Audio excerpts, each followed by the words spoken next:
ॐ सहनाववतु सहनौ भुनक्तु सह वीर्यं करवावहै तेजस्विनावधीतमस्तु मा विद्विषावहै। ॐ शान्ति शान्ति शान्तिः।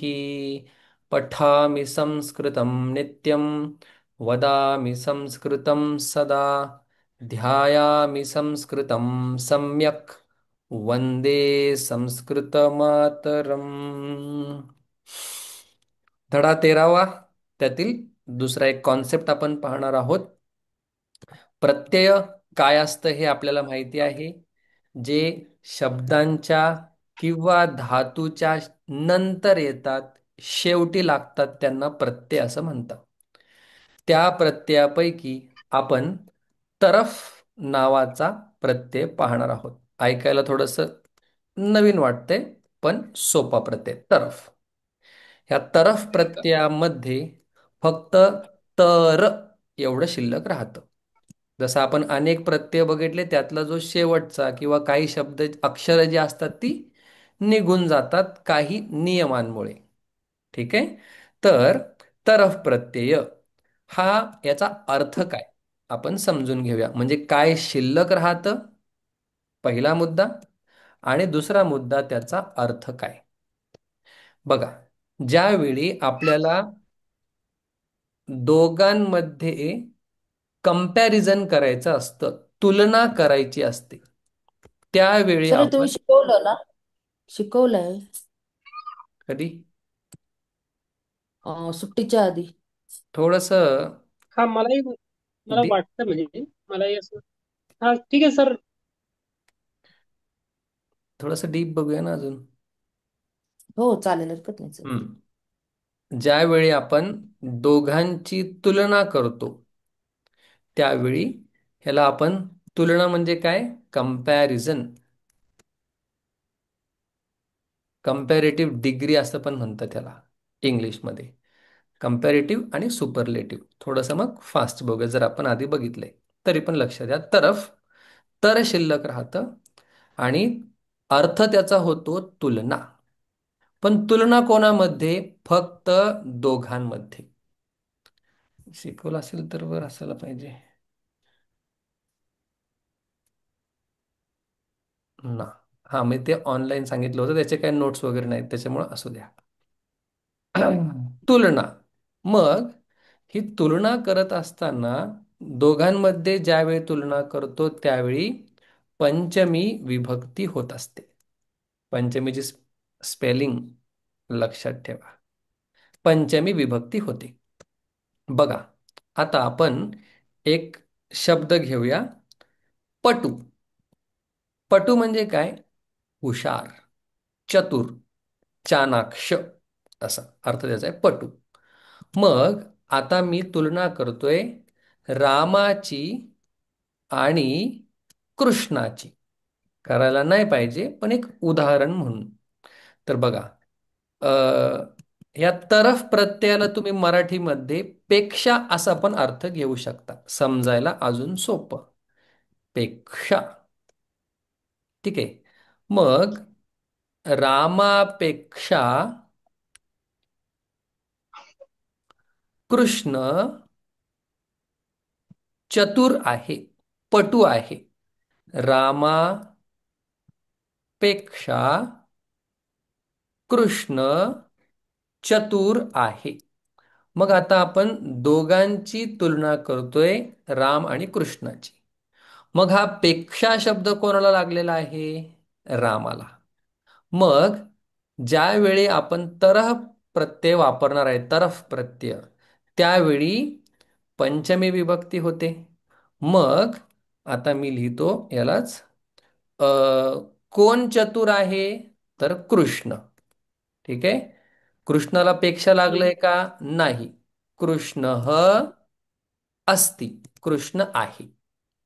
मग कोणापेक्षा चतुर आहे तो, रामापेक्षा.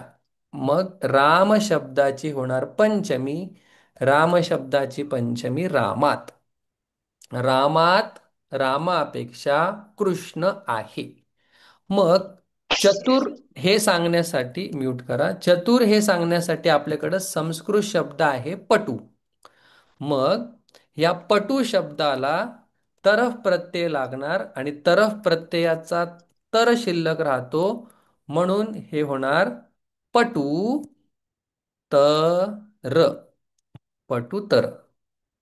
मग कोण चतुर आहे? तर कृष्ण आहे. कृष्ण हा पुल्लिंग असल्यामुळे ह्याचं होणार पटुतरह. आता वाक्य तयार झालेलं आहे. रामात कृष्ण पटुतरह अस्ति.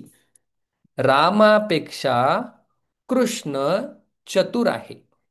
आता हेच वाक्य मी फिरवतो आणि लिहितो, कृष्णापेक्षा राम पटू चतुर आहे. कृष्णात रामः पटू तरह अस्ति.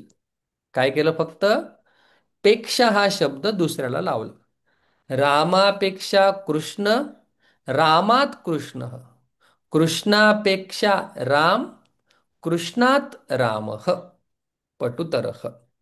मग कृष्ण हा शब्द पुल्लिंग असल्यामुळे आपण काय केलं? पटुतरह लिहिलं. आणि राम सुद्धा पुल्लिंग असल्यामुळे रामः पटुतरह. हा पटुतर काय बनून जातो? विशेषण बनतो रामाचा. का?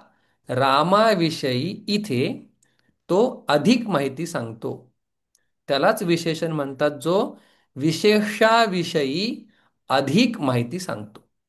आता हे झालं पटुतरह. मग ज्या ज्या वेळेला पुल्लिंग शब्द असेल त्यावेळेला आपण काय करणार?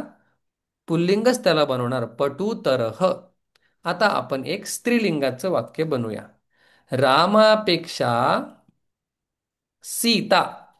बघा, रामापेक्षा सीता चतुर आहे. ठीक आहे.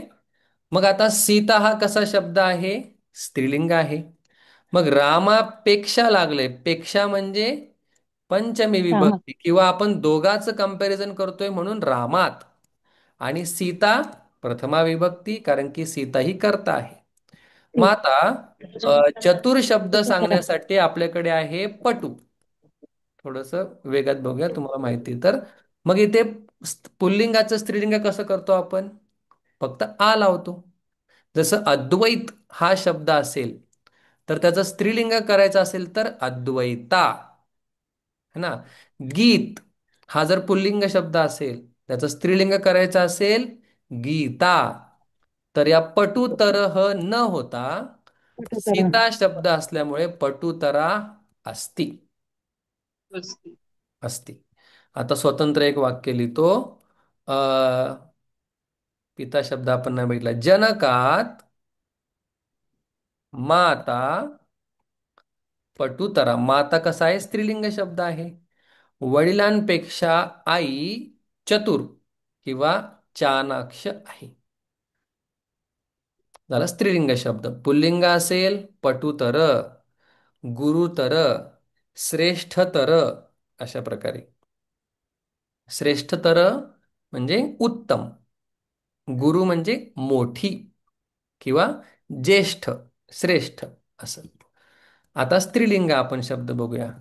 अ, रामापेक्षा मित्र. मित्र हा नपुंसकलिंग शब्द आहे. ठीक आहे.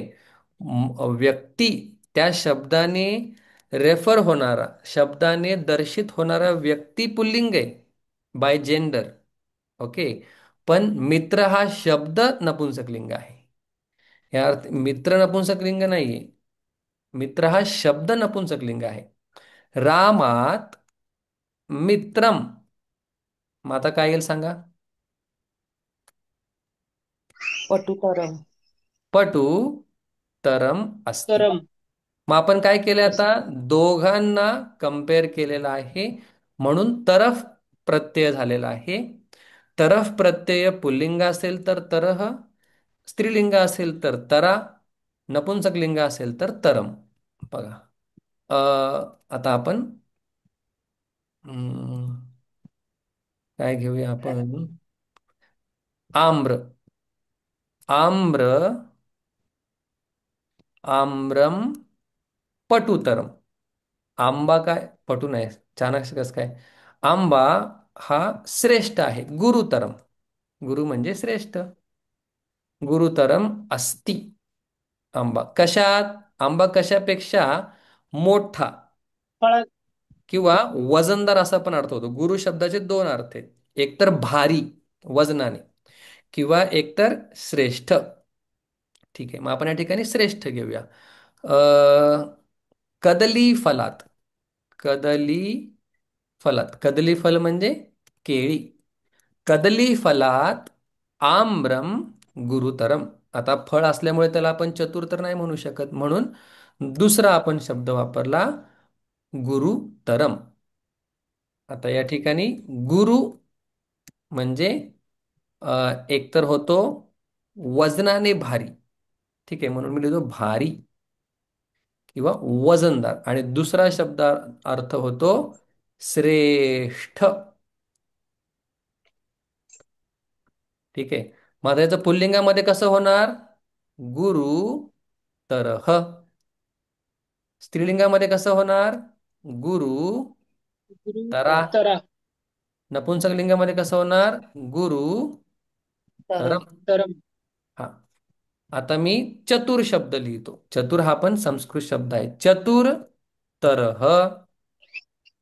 चतुर स्त्रीलिंग असेल तर चतुर तरा. चतुरतरा. नपुंसकलिंग असेल तर चतुर चतुरतरम. तरम. तरम. अ, श्रेष्ठ घेऊया चला. श्रेष्ठ पुल्लिंग असेल तर श्रेष्ठ, बोला. तरह. तरह. तरह. श्रेष्ठ तरह. तरह. नंतर श्रेष्ठ तरा. श्रेष्ठ तरह. श्रेष्ठ तरा. तरा. तरा. श्रेष्ठ तरा. आणि तरम. श्रेष्ठतरम. हा कॉन्सेप्ट, आता विषय आपल्याला क्लिअर आहे. ज्यावेळी दोघांची तुलना होते, फक्त दोघांचा विषय चाललाय, त्यावेळी तरफ प्रत्यय वापरला जातो. तरफ प्रत्यय तुलना अर्थामध्ये असतो आणि त्याची पंचमी होते. कोणाची पंचमी, ज्याला पेक्षा असं लागलेलं आहे तिथं पंचमी होते. आता आपण काही धातू पाहणार आहोत ज्याच्यामध्ये काय पंचमी विभक्ती होणार आहे. सगळ्यात पहिला धातू आहे विरम. त्याचं होतं विरमती, म्हणजे थांबणे. आपण बघा, स्वल्प विराम, विराम, विरमती. तर याचा अर्थ काय आहे, थांबणे. त्यांनी एक उदाहरण सांगितलेलं आहे, तो पापांपासून थांबतो, म्हणजे पाप करायचं थांबतो. सह पापात, एक उदाहरण लिहितो या ठिकाणी. सह किंवा अयम लिहू. आता तुम्हाला अयम माहिती, अयम भक्त पापात विरमती. आता पापात म्हणजे एक पाप, मग जरा पाप वाढवूया आपण, कारण की एकात आपलं पोट नाही भरत. सह अयम भक्त पापेभ्य विरमती. हा भक्त पापांपासून थांबतो, म्हणजे पाप करायचं थांबतो. विरमती. मग ज्या ज्या वेळेला विरमती धातू येणार आहे, त्या त्या वेळेला पंचमी विभक्ती होणार आहे. हे सगळे जे धातू आहेत, हे काय आहेत, पंचमी विभक्तीचे धातू आहेत. दुसरा धातू आहे प्रमद. प्र उपसर्ग, जे धातूंच्या पूर्वी लागतात त्यांना उपसर्ग असं म्हणतात. प्रमद, त्याचं होतं प्रमाद्यती. वेगवेगळ्या गणाचे धातू आहेत, त्याच्यामुळे नेहमीच पठपठती नाही होणार. प्रमाद्यती. मग मचं मा का झालं, नियम आहेत. प्रमाद्यती म्हणजे चुका करणे. प्रमाद हा शब्द म्हणतो ना, प्रमाद, मा प्रमदस्व, चुका करू नका. अ, उदाहरण ह्यांनी काय दिलेलं आहे पापात. हम्म, प्रमाद्यती. उदाहरण नाही, धर्मात प्रमाद्यती म्हणजे धर्मात पासून, धर्मात तो काय चूक करतो. प्रमाद म्हणजे काय, चूक करणे किंवा थोडक्यात पाप करणे टाईपच आहे ते प्रमाद. एक्झॅक्ट मीनिंग चूक करण्याचं आपण घेऊया. इयम ती. धर्मात इयं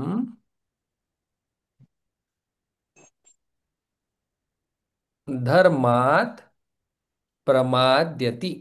ती काय करते? धर्मात चुका करते, स्वतःच्या कर्तव्य कर्माविषयी चुका करते किंवा प्रमाद करते, करत नाही ती.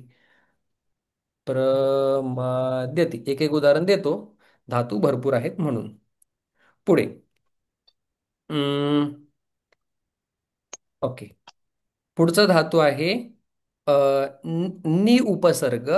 धातूच्या पूर्वी लागतात म्हणून उपसर्ग. आणि वृ धातू. मूळ धातू आहे वृ. त्याचं होतं निवारयती. आणि मग तो आपल्या पठतीसारखाच चालतो. निवारयती, निवारयतः, निवारयन्ति, पठतः पठती, पठतः पठन्ति. निवारयती म्हणजे काय? हटाना म्हणजे बाजूला काढणे किंवा ढकलणे, दूर ढकलणे. बाजूला काढणे किंवा दूर बाजूला काढणे, किंवा निवारण करणे. हाकलणे असं सुद्धा होऊ शकतं. म्हणजे निवारण करणे. उदाहरण दिल्यानंतर अजून कळेल. किंवा निवारण करणे हे तर आपल्या अजून सोपं झालं. निवारण करणे बघा, त्यांनी उदाहरण जे दिले तेच सुलभ वाटते मला. अं, इदम मित्र. हा मित्र पशून पशून निवारयति. निवारयति. हा मित्र पशून म्हणजे पशु जनावरांना दूर ढकलतो, त्यांचं निवारण करतो. कशापासून? आपण घेऊया अन्न. अन्नेभ्य, अन्नापासून. अन्न ठेवलेलं आहे, पशु त्या ठिकाणी येतात खाण्यासाठी. हा काय करतो? त्यांना बाजूला काढतो, त्यांचं निवारण करतो. इदम मित्रम अन्येभ्य पशून निवारयति. एक पशु नाही, अनेक पशु आहेत. मग निवारयति. तर विरमती, देन प्रमद धातू प्रमाद्यती, आणि निवृ वृ धातू निवारयति. ह्याचे आपण अजून एक एक वाक्य बनवूया. सध्या तुम्ही लक्षात घ्या. नंतर आहे प्र उपसर्गपूर्वक भू धातू. तो भूचं भवती होतं हे आपल्याला माहिती आहे, भू भवती. मग या ठिकाणी काय होणार आहे? प्रभवती. म्हणजे काय? उत्पन्न होणे. एक अर्थ आहे उत्पन्न होणे, किंवा दुसरा अर्थ आहे समर्थ असणे, म्हणजे पॉवरफुल होणं. समर्थ होणे. ठीक आहे. त्यांनी दिलेलंच उदाहरण घेऊया आपण. काय दिले? प्रभवती. हिमालयात. हिमालयापासून. हिमालयात. आता पासून येते बघा. हिमालयात गंगा. गंगा प्रभवती. गंगा काय होते? हिमालयापासून उत्पन्न होते. प्रभवती. प्र उपसर्गपूर्वक भू धातू. भूचं होतं भवती आणि प्रभवती. गंगा हिमालयापासून उत्पन्न होते. दुसरं म्हणजे पुढचं, उद हा उपसर्ग आहे. खरं तर उत आहे, पण त्या तचा होतो द. पुढे आपल्याला येईल उद. आणि धातू आहे भू. मग आपला मराठी शब्द आहे उद्भवती. त्याचाही अर्थ काय आहे? उत्पन्न होणे हाच आहे. बघा, त्यांनी दिलेलं पण उदाहरण छान आहे. बीजात. बीजात अंकुरः उद्भवती. म्हणजे बीजापासून. बीजात अंकुरः उद्भवती. बीजापासून काय होतो? अंकुर तयार उत्पन्न होतो. उद्भवती. ज्या ज्या ठिकाणी उत्पन्न होणे आहे त्या ठिकाणी पंचमी सहज लागून जाते. पासून उत्पन्न होतो, पासून उत्पन्न होतो. पुढचा धातू ते आपल्याला सांगतात. बघा आतापर्यंत काय बघितलं? विरमती, प्रमाद्यती, निवारयती, प्रभवती, उद्भवती. पुढचा धातू आहे जन. हा मूळ धातू आहे. त्याचं होतं जायते. जन, त्याचं होतं जायते. म्हणजे काय? अर्थ तोच, उत्पन्न होणे. बघा, अ अंबायाहा, आईपासून, अंबायाहा बालकः जायते. आता हा जायते पठतीसारखा नाही चालत. तुम्हाला एक धातू मी सांगितलेला आहे, सेवते, सेवेते, सेवंते. पाहिजे तर आपण तो धातू एकदा बघूया. जायते म्हणजे उत्पन्न होणे. मग एक असल्यामुळे बालकः जायते. तसं सेवच सेवते. जनच जायते कसं झालं? असंख्य नियम. आपण नियम लक्षात ठेवण्यापेक्षा जन जायते असं लक्षात ठेवतो. सगळ्यांनी लक्ष द्या. भू भवती असं लक्षात ठेवतो आपण. स्था तिष्ठती, पा पिबती, स्मृ स्मरती, घ्रा जिघ्रती असं लक्षात ठेवतो. म्हणजे मूळ धातू पण ठेवतो आणि त्याचं रूप पण ठेवतो. मग जनचं जाय का झालं याच्या भानगडीत आपण पडत नाही. जायते. बर. मग जन हा धातू आहे. त्याच्यासोबत काय होतं? पंचमी. आंबा सीता शब्दाची झाली सीताया, आंबा अंबाया. पुढे पुढचा धातू आहे निली. हा मूळ धातू आहे. त्याचं काय होतं? निलीयते. नि निलीयते. पुस्तकामध्येच त्यांनी खाली सगळ्या धातूंची रूपं दिलेली आहे. ती कशी चालतात? सेवते सारखी. पाहिजे तर सेवते एकदा दाखवतो. निलीयते म्हणजे काय? लपणे. हे धातूच असे आहेत की ज्याच्याबरोबर आपोआपच पंचमी होणार आहे. बघा, शिशुहू लहान मुलगा किंवा शिष्य घेऊया आपण. शिष्य जुन्या काळातली गोष्ट आहे. शिष्य गुरोहो. गुरु शब्दाची पंचमी गुरोहो. निलीयते. पूर्वी लपायचे शिक्षक समोरून आले की. आमच्या संस्थेचे शिक्षक होते पांडुरंग बुवा घुले. तेज त्यांच्या डोळ्यामध्ये, ज्यांच्या डोळ्यात कोण पाहू शकत नाही. गुरुवर्य प्रातस्मरणीय पांडुरंग बुवा घुले.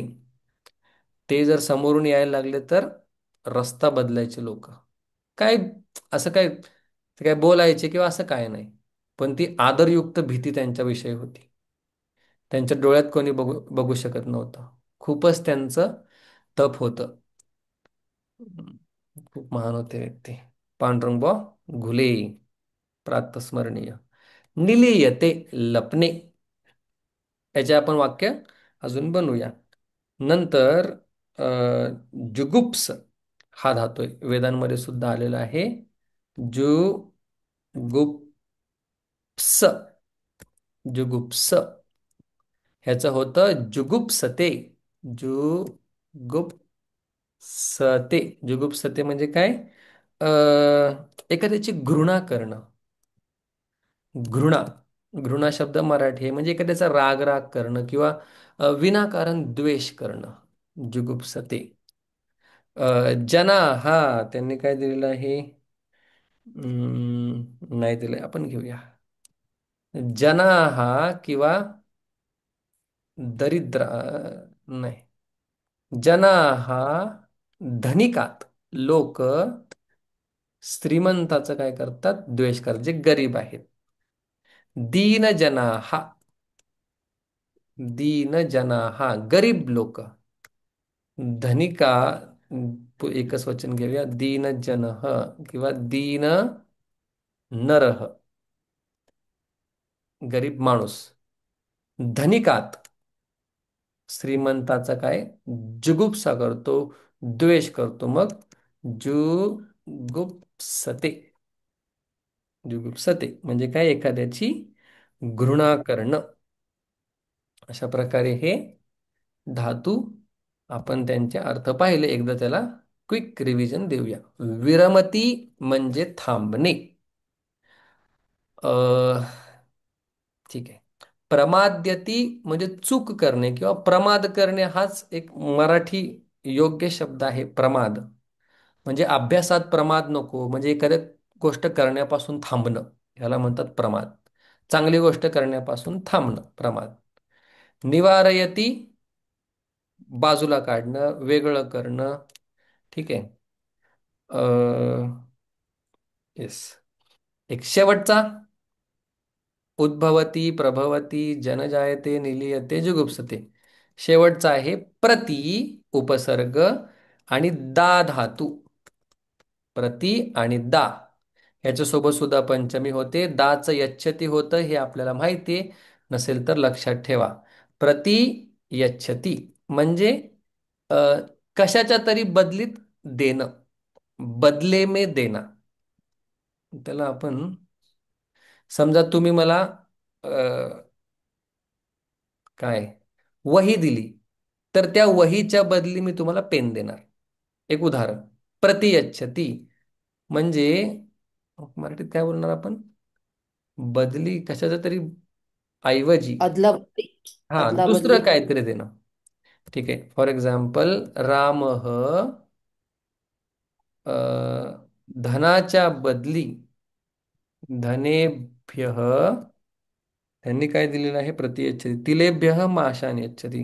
तिळाच्या ऐवजी आहे ना धनेभ्यः धनाच्या बदली काय देतो? धान्यम अन्नम वस्त्रम यच्छती. वस्त्रम प्रतियच्छती. वस्त्रम प्रतियच्छ मग ज्यावेळी प्रतियच्छती येणार त्यावेळी पंचमी विभक्ती होणार. राम धनाच्या बदल्यात रेसिप्रोकेशन म्हणतात त्याला इंग्लिशमध्ये. रामः धनेभ्यः वस्त्रम प्रतियच्छती. धनाच्या ऐवजी ऐवजी आपला सोपा शब्द आहे. धनाच्या ऐवजी धनाच्या बदल्यात बदल्यात पण आपण म्हणतो काही जण मराठीत धनाच्या बदल्यात काय वस्त्र देतो. वस्त्रेभ्यः धनम यच्छती वस्त्राच्या बदली वस्त्र घेतो आणि धन देतो.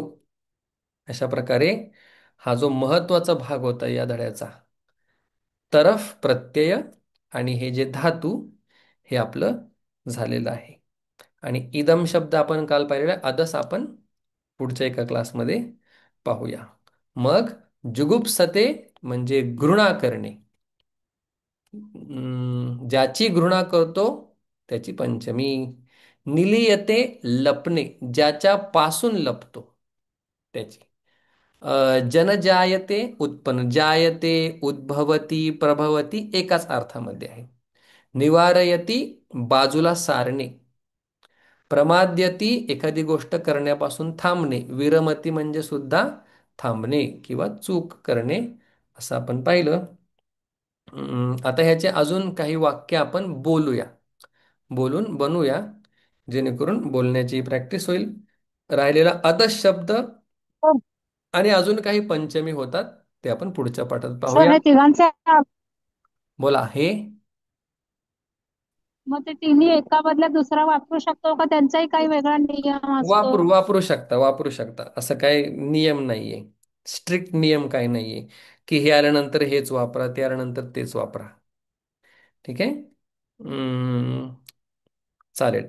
आपण काही वाक्य बघूया बनवूया आणि बोलूया.